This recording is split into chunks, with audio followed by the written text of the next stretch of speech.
Hello, everybody. This is Kevin Witham, and welcome to Season 2 of the Common Ground Unity Podcast. In this season, we want to focus on practical discussions about unity within the Stone Campbell movement and beyond. Jesus valued unity and prayed for it, that we may all be one, so that the world may know. We believe unity is best achieved through relationships rather than beginning with disagreements over doctrine, practice, or ideology. We value the gathering, breaking bread and sharing a cup of coffee or your favorite beverage. We invite you to gather with another Christian outside your particular family of churches and tell others that unity starts with a cup of coffee. So grab a cup and let's get started with another episode of the Common Ground Unity Podcast.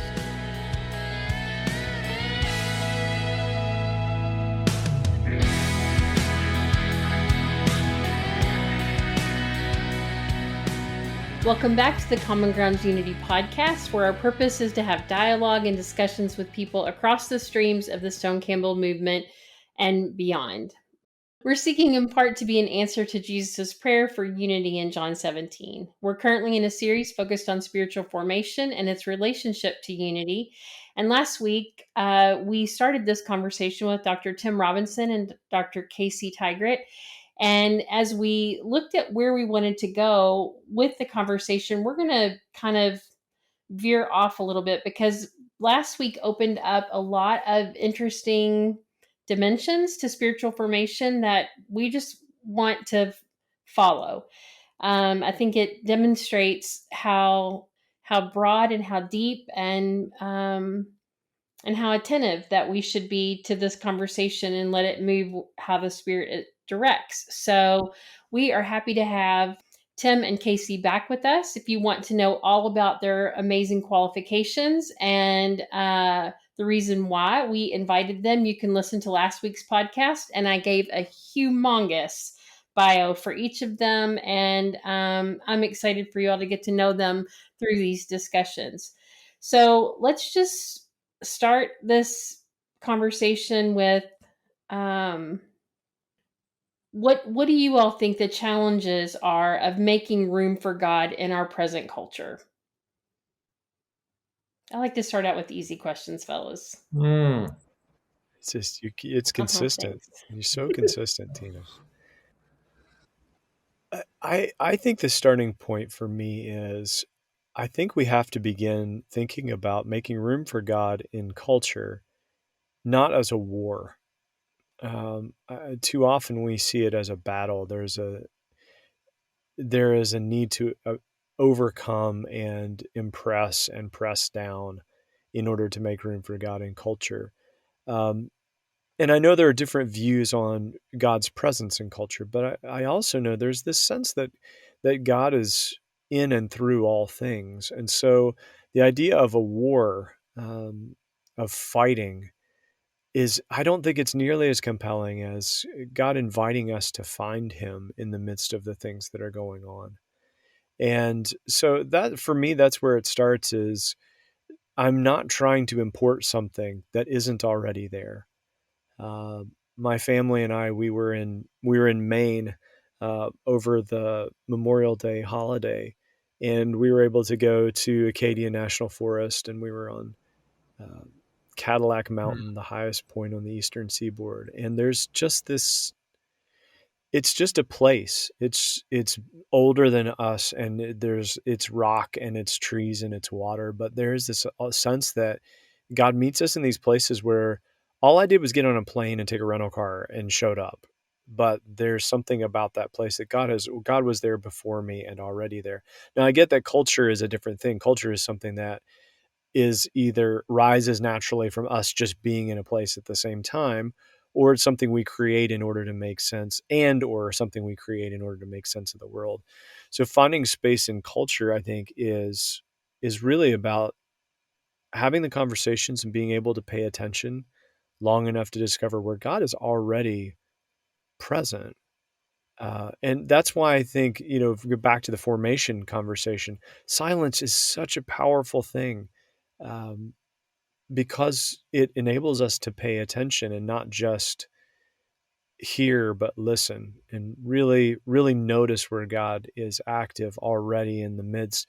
We're not fighting to import something that isn't there. We're just fighting. We're actually doing a bit of fighting to listen and to hear what God is up to, and to see God where God is already active. So for me, part of making space is just being able to pay attention and to notice and to slow down. Some of that has to do with schedule. Some of that has to do with technology. I have my phone nearby because who knows what might happen. Knowing that there was a generation who, if something happened, they'd just find out about it later, and that's just how that worked. So that's one of the challenges is there's enough distraction right now, um, both good, bad, and otherwise. And some of it seems very noble. There are noble distractions that are actually just as dangerous as the ignoble distractions, I suppose.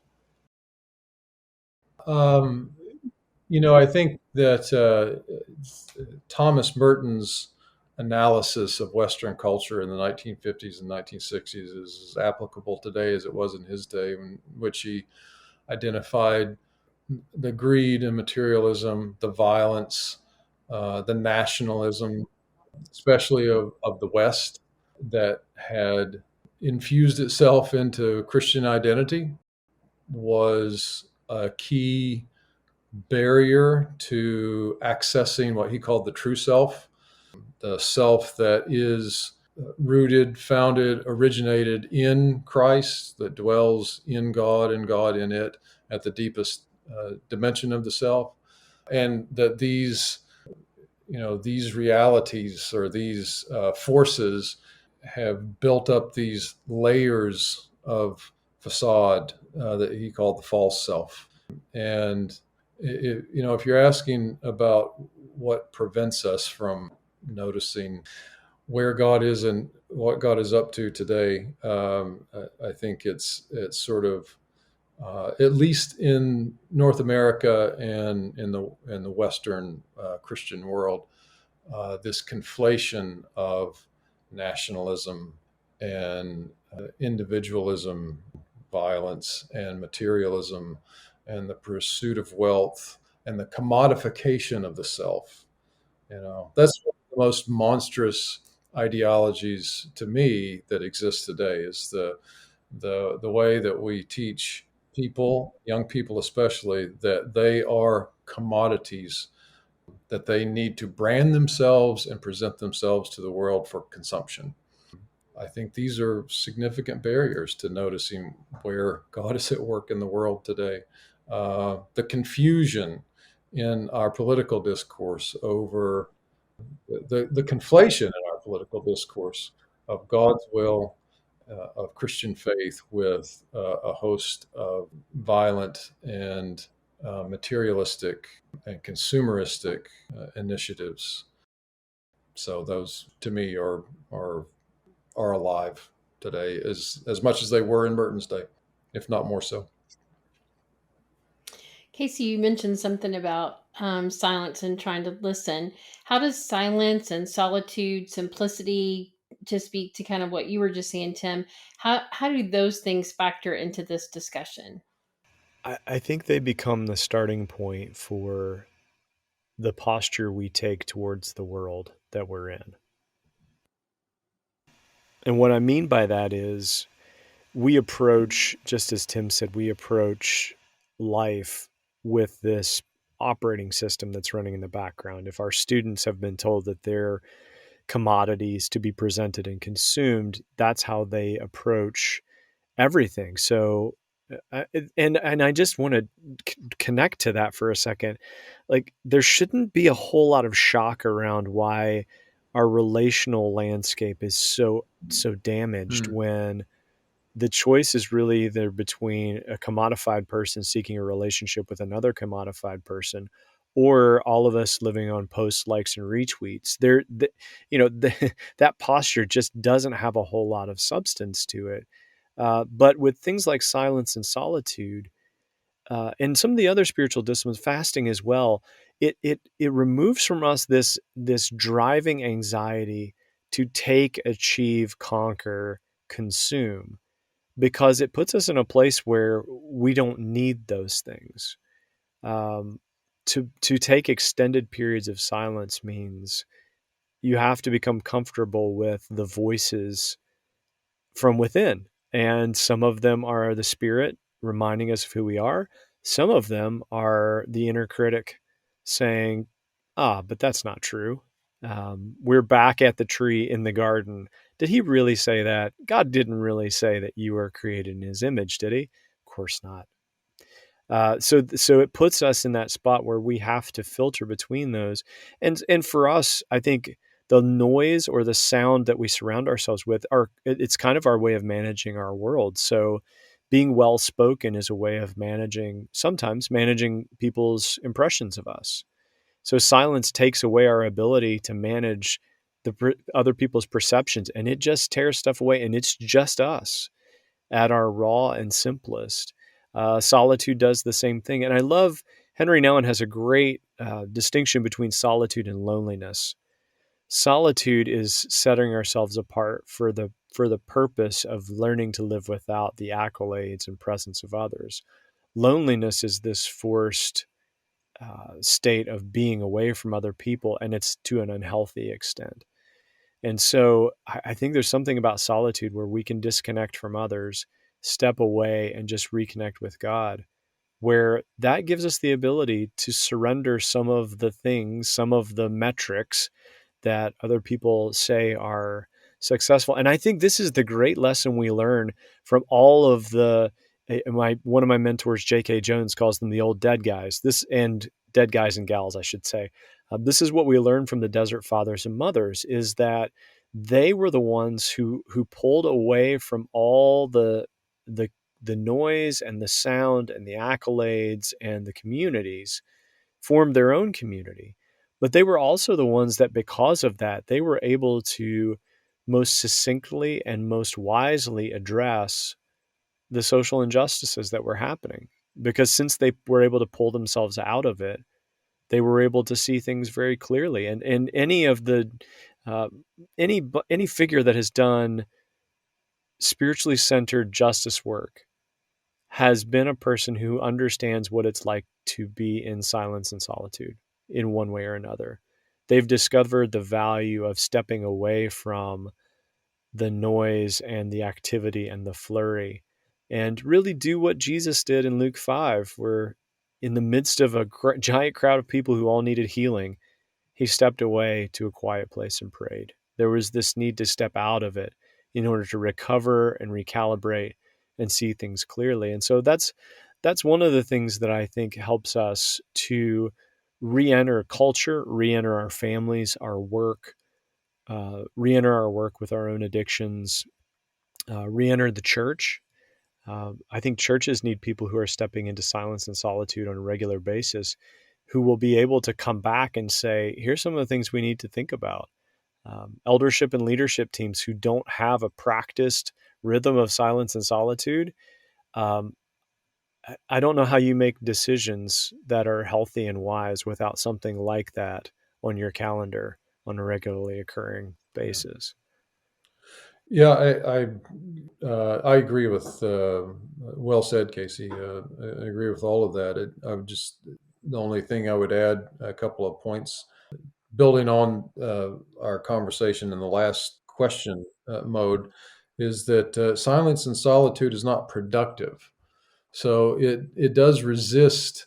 You mentioned Sabbath, I believe, last week as a practice, a modeling practice that clergy to model before their congregations. That's not productive, right? And so that economic system that I mentioned earlier as a barrier to formation into the image of Christ says that everything has to it commodifies everything. That's what commodification is. It's like everything is for sale, and that's the economic system in which we live. And every individual is responsible only for their own productivity, by which their worth is measured. And if you're not producing, then you have no worth, you have no value, you have nothing to offer. There is no exchange that you can be a part of. and therefore you have no self in the eyes of that system. Silence and solitude is countercultural in that way, in that it resists that impetus toward commodifying our time, our bodies, our labor, et cetera. So it's a way of stepping out of that system in order to, as Casey said, in order to discern well what it is that we are being called to in this moment. The other thing is that silence is uncomfortable. And especially, we're not a culture that really is comfortable with silence in any way. Next time you're in a conversation that hits a lull, just notice.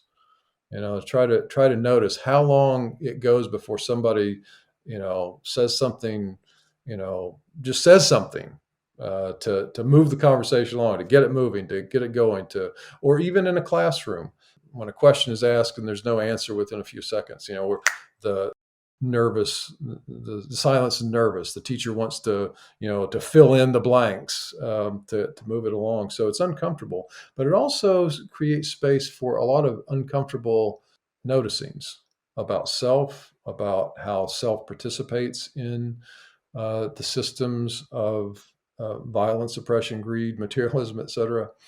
And that's another barrier I believe that we have right now is this discomfort with uncomfortable truth and uncomfortable feelings. And I think especially in privileged communities that part of the work of soul guides and spiritual formation people is to offer majority dominant culture people, to invite them into sitting with those things that make us uncomfortable, to connect it to some other conversations we were having earlier. Discomfort around racial injustice and its history in this country, discomfort around the way that around gender, and the way that we have a history of laws that have excluded women from leadership or from certain civil rights. People are not comfortable wrestling with those things.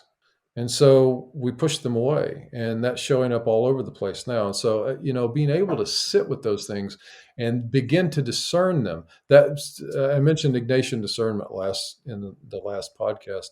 And one of the dynamics of Ignatian discernment is sorting through feelings of consolation and desolation, Ignatius called them. Feelings of desolation, those feelings that are shadowy and seem to come from a place of, from a place of despair or a place of evil or whatever term you want to use. But sometimes they're not coming from that place. Sometimes those feelings of desolation are coming from the Holy Spirit, says Ignatius, trying to inform us about something that might be wrong in our lives, in the world, et cetera, and inviting us to deal with those things. So that's a real place of that silence and solitude.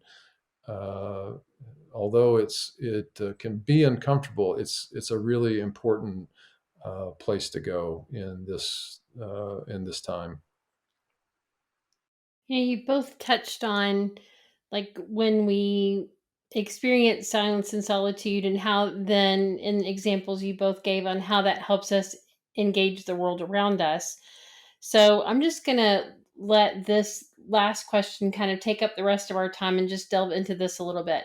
How does the way we're formed show up in how we engage the world?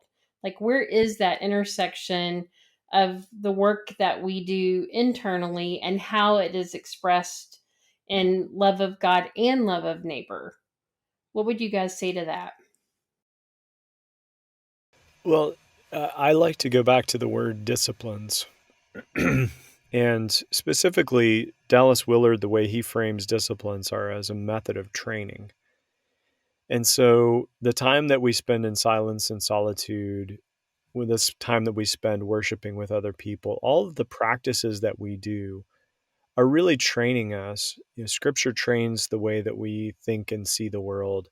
Silence trains the way we relate to our words. Solitude trains the way we relate to others.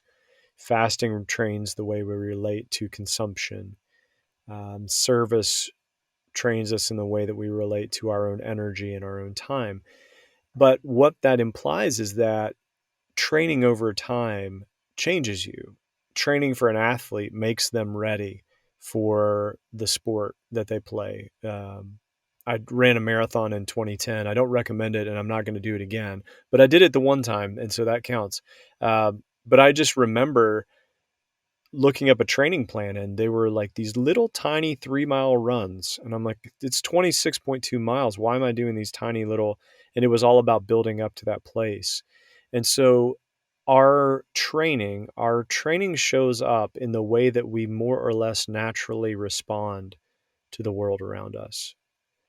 And sometimes, to Tim's point, that can lead us to places of consolation where we really see growth, wisdom, and maturity. And sometimes that can lead us to places of desolation where the Spirit points out, this is a place where you still are pretty raw and unformed.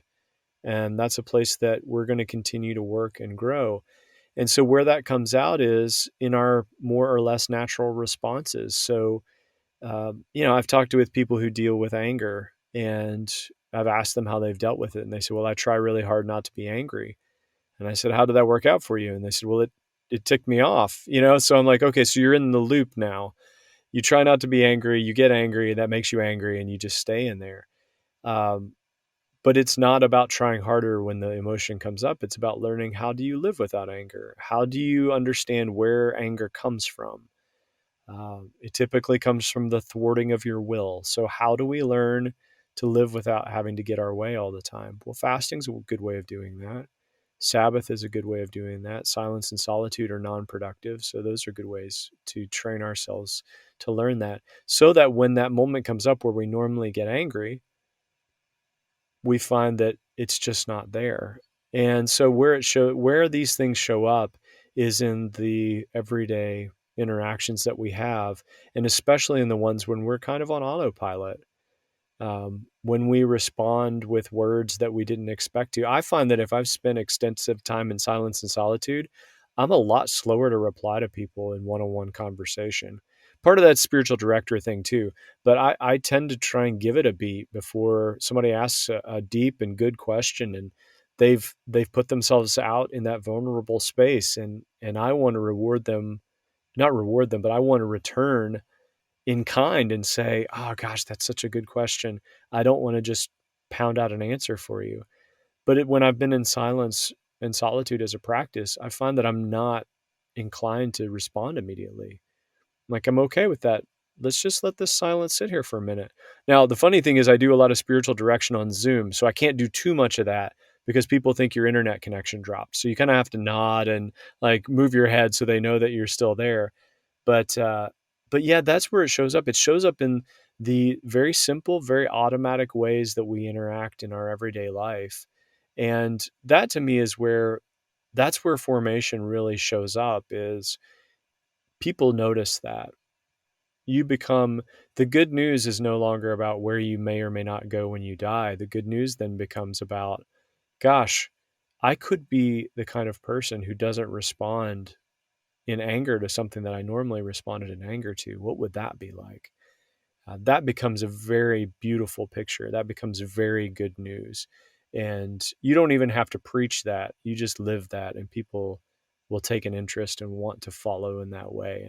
And I think that's what Jesus was up to, inviting people to follow him, showing them what that life looked like, and then saying, if you need to leave, leave, but I don't know where you're going to find anything else like this. So feel free to go, but I have a feeling that you'll find your way back here. Yeah, that was what very well said, Casey. I appreciate that reflection. There's a quote from the 14th century German mystic and theologian Meister Eckhart that I have as an epigraph on one of my syllabi. It's, the outer work can never be small if the inner work is great, and the outer work can never be great if the inner work is small. To me, that speaks to the cultivation of that, what I last week called phronesis, or that practical wisdom, the practices that were a formation about which we have been speaking.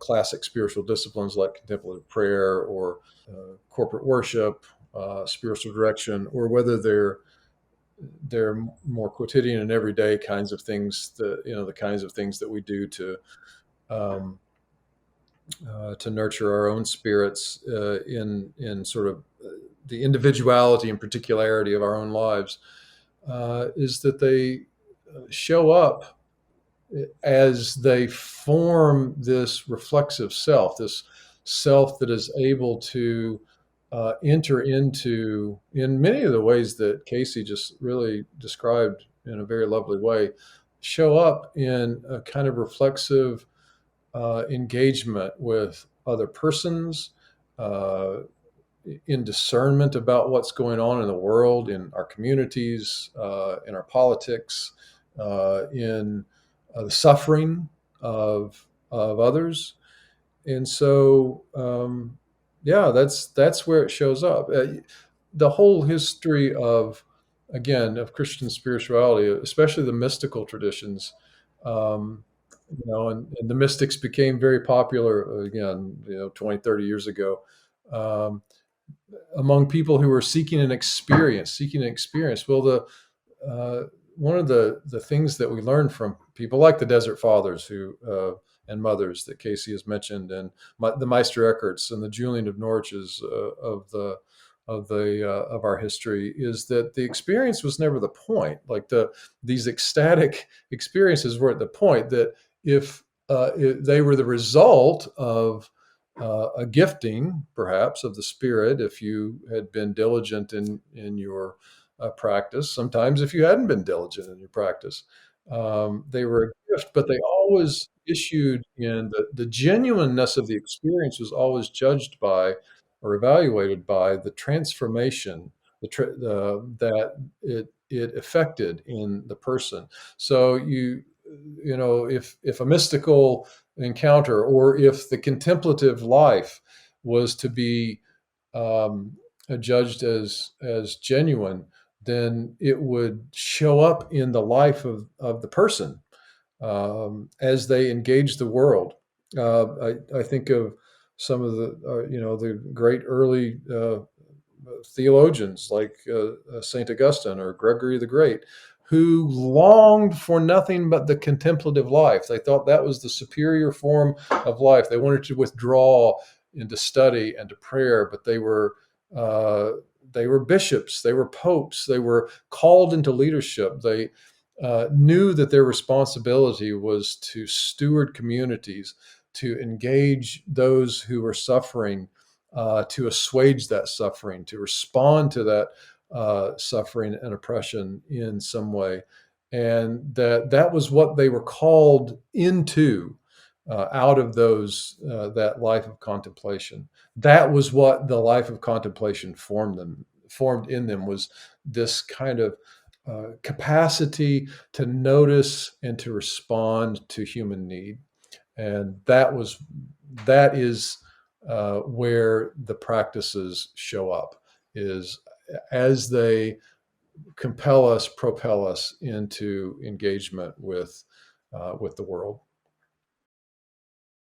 So how can, like, when we see people who are really active in the world, that are in places where people are suffering, or where they're loving their neighbors well or sacrificially, and not out of a sense of martyrdom, or those kind of things, when we see examples of people like that, how can the church better equip more of us to live out of that inward maturity, to make a difference? I mean, we talked about our culture earlier, but, like, how can the church be more, I guess, kind of what scripture calls or compels us to be in the world? How can the church encourage more of the inner work that will make a difference in the outer Hmm. Well, in practical terms, and I've kind of been out of the practical world for a long time. Uh, But how do you do it with your students, Tim? Like, I mean, you're in that yeah, same kind of shepherding. yeah. Just invite them into. So, the kind of stuff I do is invite people to, Howard Thurman, the great 20th century African American spiritual writer and mystical figure, has been really influential in my life and work. And he's got a place in his autobiography where he talks about he taught for a time at Boston University School of Theology, a course called Spiritual Resources and Disciplines, if that sounds familiar. Uh, and he's got a place in his autobiography where he said he wasn't sure you could really teach spirituality or spiritual disciplines, but somehow it could be caught, caught not taught was his phrase.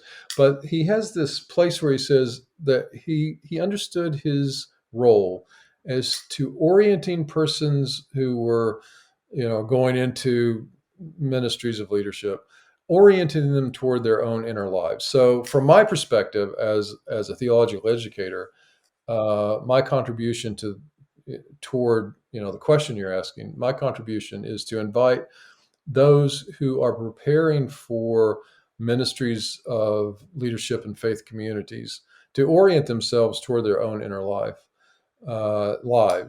And part of how I do that is to introduce them to this long history and the diverse experiences and expressions of Christian spiritual practice and formation that are in our history, to invite them to adopt or to try on practices that about which they may not have been aware, ideas that they may have never encountered, that are actually embedded in this long tradition that we have, and to begin to reflect upon how those practices or how those experiences feel, what happens in them as they uh, work with those things, and then to imagine what it means to be a leader in faith community who is informed by those that the inner work that they've done.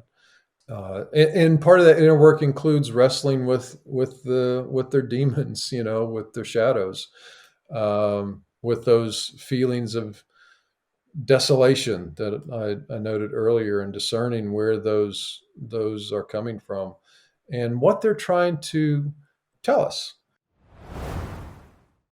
Because it's only by knowing what knowing ourselves, right? Knowing what's going on inside ourselves and how to regulate and to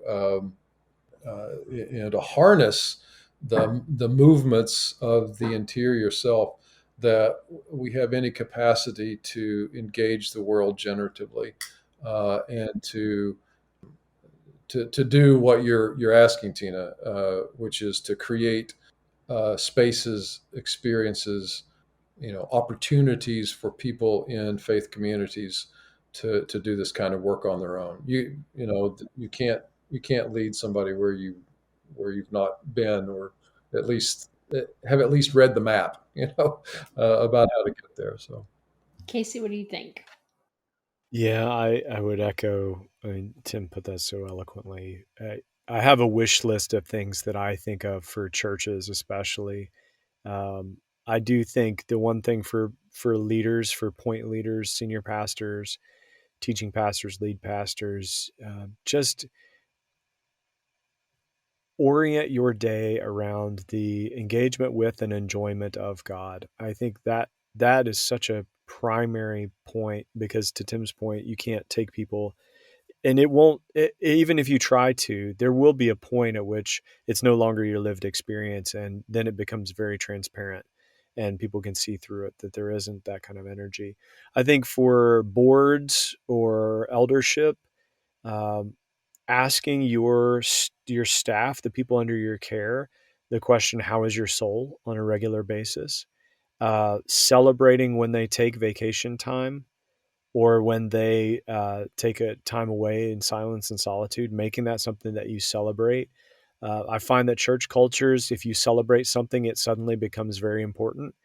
And that's true of all cultures, but definitely with church cultures. I think that's part of it.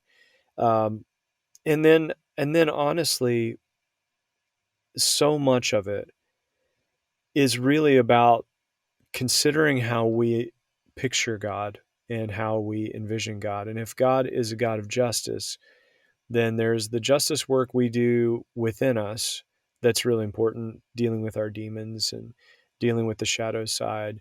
But as we deal with that, it should become easier for us to see that in other places, to see the darkness in other places, and to see that the God who wants to work inwardly in us wants to work outwardly in others. And we might be in a unique position at that point to be able to lean into that. And that's where I don't know. I don't want to be a heretic, but I don't want to be a heretic, but I'm going to say this anyway. I wonder how about the power of Jesus to address the needs of the people on the margins if he hadn't been the kind of presence that often withdrew to the places where no one else either wanted to be or the places where no one else would go and experienced God there before going to the margins. There was something about that shaped him, and it shaped his disciples. It shaped them into the kind of people who, once you then go to marginalized places, you go to people who are suffering, you approach that with an entirely different presence. And so for churches, I think if you're going to do some sort of service project or mission trip or something like that, partner spiritual practices with that. Mhm. Um, if you're going to go to another country or Yeah. culture, fasting is a practice you should enter into. I remember I was going to lead a pastor's retreat in Nairobi, Kenya, and they wanted me to talk about spiritual practices. And so I talked with the missionary who was there, and I said, "Well, I'll probably leave fasting off the table because food insecurity is a big challenge in Africa." And he said, "Oh, please don't."